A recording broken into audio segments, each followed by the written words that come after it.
আসসালামু আলাইকুম। আপনারা অলরেডি জেনে গেছেন আমি চট্টগ্রামে এসেছি। একা এসেছি, পরিবারের কাউকে নিয়ে আসিনি। খুব প্রয়োজনে আসছি। তো তা সকাল আসতে 6:30 বেজে গেছে। বাসায় এসে দেখি যে গাছ পাকা একটা কাঁঠাল আমার জন্যই যেন অপেক্ষা করছিল। এরকম পাকা কাঁঠাল ঢাকায় পাই না। তো খুব আ মজা করে, খুব টেস্ট করে অনেক দিন পরে কাঁঠালের সিজনে আসলে আসা হয় না তেমন একটা। খুব মজা করে এই একেবারে কি বলবো, বাসন্তী কালারের টেস্টি মধুর কাঁঠালগুলা একেবারে পুরোটাই সেরে নিলাম। আমি কিন্তু আবার অনেক কাঁঠাল খেতে পারি। তো পছন্দের কাঁঠাল খাওয়া শেষ হয়ে গেল। এখন আমি কাঁঠাল খাওয়া শেষ করে দুপুরে খেয়ে দিয়ে একটু ঘুম দিয়ে বের হলাম, যাব নদীর ওই পারে। নদীর ওই পারে যেতে গেলে নদী পার হতে হয় এবং ফেরিতে চলে আসছি। তো ফেরিটা ওই পারে ছিল। ফেরিতে অপেক্ষা না করে আমরা সাম্পানে উঠে যাব। তো সাম্পান অপেক্ষা করছে। আমরা আর অপেক্ষা করব না, কারণ ফেরির অপেক্ষা করলে অনেক টাইম নষ্ট হয়ে যাবে। অপেক্ষা না করে সাম্পানে উঠে যাব, কারণ সাম্পানে আপনি যখন ইচ্ছা তখন পার হতে পারবেন, ফেরিতেও পারবেন যদি ফেরি এই পারে থাকে।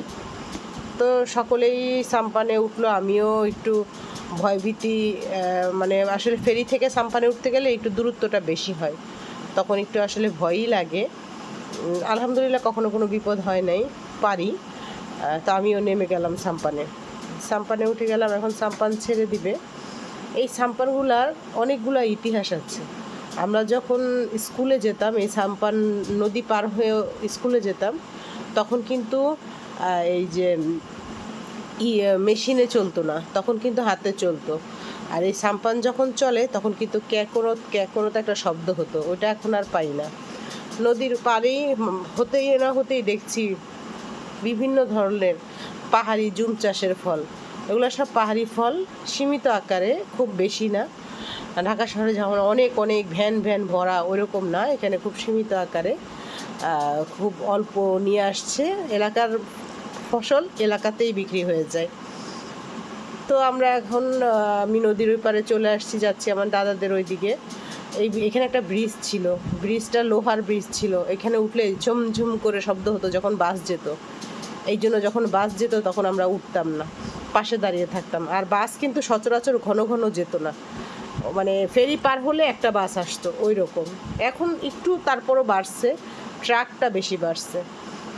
তো পাশেই পাহাড়। আসলে আমি যদিও কাজে আসি, তারপরও কাজের ফাঁকে ফাঁকে একটু প্রকৃতির কাছে চলে যাই ফ্রেশ হওয়ার জন্য, মনটাকে হালকা করার জন্য। এটা বান্দরবান রোড, রাঙামাটি হয়ে মানে লিচু বাগানের উপর দিয়ে যাওয়ার একটাই রাস্তা, বান্দরবান রোড। আর এগুলো হচ্ছে তোকমা গাছ, দুই পাশে পথের সারিতে ভরা তোকমা গাছ, পুরাটা ভরাই তোকমা গাছ। এগুলা কিছুদিন পরে তোকমায় ভরে যাবে। আর এই যে দেখেন কি সুন্দর লেবু গাছ। আমি পথেই হাঁটতেই মানে পাশে আমাদের একটা ক্ষেত দেখতে পেলাম, ওই ক্ষেতে ঢুকলাম। কি সুন্দর সুন্দর ছোট ছোট পাহাড়ি লেবু ধরে আসছে। আর একটা সুন্দর জিনিস দেখাবো আজকে, আমি কি দেখলাম আপনাদেরকে দেখাবো। চলে আসলাম ধনেপাতার বরজে। বরজ মানে ঢেকে যে চাষগুলা করা হয় তাদেরকে আসলে বরজই বলা হয়।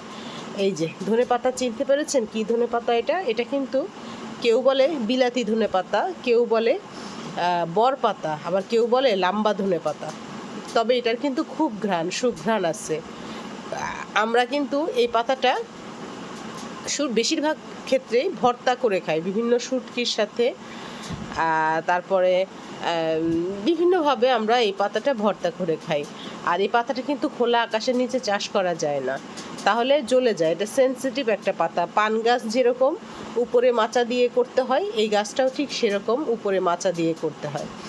তো আসলে ক্ষেতটা আমাদের চাচাদেরই, এই জন্য আর তেমন একটা কোনো কিছু করতে হয় না। আমিও কিছু পাতা, মানে ধনে পাতা পেরে নিলাম না, আসলে তুলে নিলাম। পেরে তো গাছ থেকে না, এটা তো মাটি থেকে তুলছি। কিছু ধনে পাতা তুলে নিলাম আমি, টান দেওয়ার সাথে সাথে শিকড় সহ চলে আসছে। তা আমি কিছু পাতা নিয়ে যাব, আর নিয়ে যেয়ে শুটকি দিয়ে ভর্তা করে খাবো। আপনারা ধনে পাতা ভর্তা কে কেমন পছন্দ করেন আমাকে কমেন্টসে জানাবেন। এই ধনে পাতা কিন্তু খুব মজা, খুবই মজার হয়। খুব ভালো লাগছিল ওই ফ্রেশ ধনে পাতাগুলো তুলতে, চমৎকার লাগছিল। তো অবশেষে আমার কতগুলা পাতা তোলা হয়ে গেছে। দেখলে অনেক মনে হয়, যখন তুলতে যাই তখন বিরক্ত লাগে। মানে আমার তখন প্রকৃতি দেখতে ভাল লাগছিল। এই যে দেখেন এখানে কুইশাল, কুইশাল মানে গ্যান্ডারি, পাশে আছে গ্যান্ডারি ক্ষেত। এইখানে আসলে নাই এমন কিছু নাই, এত কিছু আছে এখানে একেবারে বলা যাবে না। পাশেই হচ্ছে পরুল মানে ধুন্দুল, ধুন্দুল বাগান, মানে মাচার উপরে, মাচার নিচে হয়েছে ধনেপাতা এবং উপরে করেছে পরুল ক্ষেত। তো সামনে আস্তে আস্তে একটু আরও সামনে আরও সুন্দর আছে, পাশেই থাকেন, কেটে দিবেন না, চলে যাবেন না। সামনে আমি আপনাদেরকে নিয়ে যাব ছড়া। ছড়া চিনেন? পাহাড় থেকে যে পানিগুলা বেয়ে চলে আসে সেটাকে কিন্তু ছড়া বলে। এটাকে কিন্তু ছড়া বলা যায়, খাল আসলে বলা যাবে না, কারণ এখানে শুধুমাত্র যখন বৃষ্টি হয় তখন এখান দিয়ে পাহাড়ি ঢল যায়। কত সুন্দর দেখেন, চারদিকে গাছ, পাহাড়, বাঁশঝাড়, কি চমৎকার সুন্দর, মানে অদ্ভুত লাগে, আমার খুব ভালো লাগে। হ্যাঁ, তো আমি এখন এই জমির সীমানা থেকে বের হয়ে যাচ্ছি, ছড়ার কাছে যাচ্ছি। ছড়া শীতল শীতল পানি স্পর্শ করব, নিজেকে এই ঠান্ডা পানিতে নিজের আত্মাটাকে একটু শান্ত করব, ঠান্ডা করব। এই যে দেখেন কত সুন্দর পরিবেশ। এটা কিন্তু পুরা যখন বর্ষার পানি আসে, বর্ষায় যখন পাহাড়ি ঢল, চারদিক থেকে পাহাড়ি ঢল আসে, এটা কিন্তু পুরাটাই পানি দিয়ে ভরে যায়। একটু দুষ্টামি, যদিও একেবারে বাচ্চারা, কিন্তু দুষ্টামি কিন্তু এখনও ভিতরে রয়ে গেছে, সেটা কিন্তু যারা থাকে তারা জানে, পাশে থাকে তারা জানে। একটু বাঁশ ঘাসটার একটু নাড়া দিয়ে দিলাম, একটু ঝাঁকিয়ে দিলাম, তারপরেই চলে আসলো আমার সেই শীতলতা, ঠান্ডা ঠান্ডা পানি। এগুলো কিন্তু পাহাড়ি ছড়া, ছড়া থেকেই পানিগুলো আস্তে আস্তে বেয়ে আসছে। যখন এইখানে চাষ করে, এখানে কিন্তু সেচের কোনো পথ নেই, তখন কি করে এই ছড়াগুলোকে বাদ দেয়, বাদ দিয়ে সেখান থেকে কিছু পানির ব্যবস্থা করে তারা জমিতে চাষ করে। এগুলো কিন্তু বালুর উপরে, স্বচ্ছ বালুর উপরে পানিটা যাচ্ছে, খুবই পরিষ্কার পানি। অনেক সময় পাহাড়িরা যখন পানির সংকট হয় তারা কিন্তু এখান থেকে পানি সংগ্রহ করে পানি খায়। এই যে দেখেছেন বাঁধ দিয়ে দিয়েছে, বললাম না, ছোট ছোট বাঁধ দিয়ে এখানে পানি সংগ্রহ করে এবং এই পানিটা দিয়ে তারা সেচ কাজে চালায়। উপরে যে আমরা বাগানটা দেখে আসছি সে সেচ কাজটা চালায়। তো এমন সুন্দর একটা পরিবেশ, মানে নিজে হারিয়ে যায় পরিবেশের মাঝে, বলার অপেক্ষা থাকে না। তো হাঁটছি, এই সামনে দেখলাম একটা গরুর বাচ্চা মানে বাছুর। তো আমি তার কাছে গেলাম। গরু, ছাগল, বানর, কুত্তা, বিলাই আমার সবই পছন্দ লাগে, সবই আমার নিজের বাচ্চা মনে হয়। তো আমি আসলে তার সাথে একটু ভাব করতে চেষ্টা করলাম, কিন্তু সে মোটেও আমার সাথে ভাব করবে না। সে মানে আমি যতই তাকে আদর করতে চেষ্টা করতেছি, সে কোনোভাবেই আমার সাথে কম্প্রোমাইজে আসলো না। তারপরও আমি আমার আদরটা ওকে করে দিলাম, করে দিয়ে চলে আসলাম। হাঁটতে হাঁটতে সব দিকটাই দেখালাম। কত সুন্দর, যদি নিজের চোখে না দেখেন আসলে বুঝতে পারবেন না।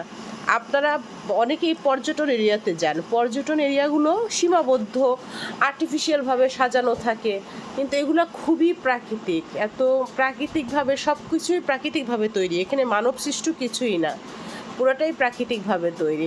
ওই যে দেখেন কিছুদিন আগে তুফান হয়েছিল, তুফানে বিশাল বড় একটা গাছ ভেঙে পড়ে গেছে। আর তারপরে চলে আসলাম রোজেলা গাছ। রোজেলা গাছ চিনেন? টক পাতা, যে টক পাতাটা আমরা ভর্তা করে খাই, তারপরে টক রান্না করি। আমরা রোজেলা পাতাটা খুব পছন্দ করি, টক পাতা বা চুকুল পাতা বলে এটাকে। রোজেলা ক্ষেতের পাশেই রয়েছে নারির শাকের বাগান। নারির শাক নাম শুনেছেন কখনো? নারির শাক বা নাচ্চা শাক, এটাকে আসলে আমরা খুব সহজে পাট শাক বলি, কিন্তু চট্টগ্রামের ভাষায় এটাকে নারির শাকও বলে, নাচ্চা শাকও বলে। কচি কচি মাত্র বীজ ফেলেছে, নাচ্চা শাক হচ্ছে। এদিকে আমরা দেখতে পেলাম যে ছোট ছোট গাছে, দেখো কত ছোট গাছে পেয়ারা চলে আসছে, মাশাআল্লাহ, আলহামদুলিল্লাহ, কত সুন্দর সুন্দর পেয়ারা চলে আসছে, ছোট্ট ছোট্ট চারা, একেবারেই ছোট ছোট চারা গাছে পেয়ারা চলে আসছে। এগুলো মনে হয় কলাম চারা হতে পারে। তো আমার আসলে মানে খুব ভাল লাগলো দেখে, একটু একটু ভিডিও করে নিলাম। পাশেই ছিল একটা ডাটা গাছ, দেখেন ডাটা গাছটা কত লাল, কত সুন্দর। একটু ঝাঁকি না দিলে কি হয়, আমার সেই দুষ্টামিপনা তো আর শেষ হয় না, একটু ঝাঁকি দিয়ে দিলাম। পাশেই ছিল একটা মালটা গাছ। তারপরে আরেকটু দেখি আর কি কি দেখা যায়, দেখতে দেখতে চলে আসলাম একটা আম গাছের দিকে। আম গাছ কিন্তু দেখে আসলাম আম পেকে গেছে, কিন্তু এখানে দেখা যাচ্ছে আমে মুকুল, তার মানে এগুলা 12 মাসি আম।